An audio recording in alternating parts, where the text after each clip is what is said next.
আসসালামু আলাইকুম রহমতুল্লাহ। রমজান মাসে কোরআন তেলাওয়াতে লাভ। কোরআন মসজিদে আল্লাহ তাআলা পবিত্র রমজান মাসে পরিচয় দিয়েছেন। রমজান মাস যে মাসে কোরআন নাজিল করা হয়েছে, সূরা বাকারা আয়াত 185। রমজান মাস হলো কোরআনের মাস। কোরআনের সঙ্গে এই মাসের সম্পর্ক অনেক গভীর।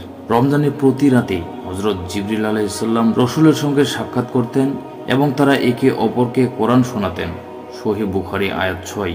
কোরআন তিলাওয়াত সব ঈমানদারের সব সময়ের আমল, তবে রমজান মাসে এর গুরুত্ব আরও বেশি। সাহাবায়ে কেরাম, তাবেঈন এবং বুজুর্গগণের দিন সবাই রমজান মাসে কোরআন তিলাওয়াতে বিশেষ গুরুত্ব দিয়েছেন।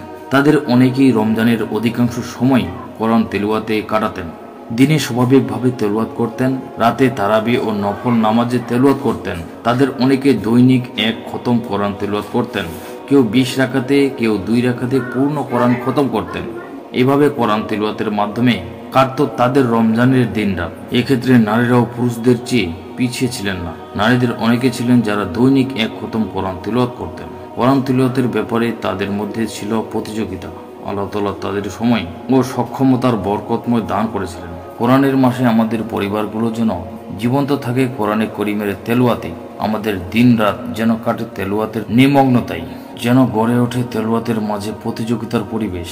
মনে রাখতে হবে, কোরআন রোজাদারদের জন্য সুপারিশ করবে। হাদিসে এরশাদ হয়েছে, হযরত আব্দুল্লাহ ইবনে ওমর রাদিয়াল্লাহু থেকে বর্ণিত, হযরত রাসূল সাল্লাল্লাহু আলাইহি সাল্লাম বলেছেন, রোজা এবং কোরআন কিয়ামতের দিন বান্দার জন্য সুপারিশ করবে। রোজা বলবে, আমি তাকে দিনের বেলায় পানাহার ও প্রবৃত্তির চাহিদা মেটানোর থেকে বিরত রেখেছি, সুতরাং তার ব্যাপারে আমার সুপারিশ কবুল করুন।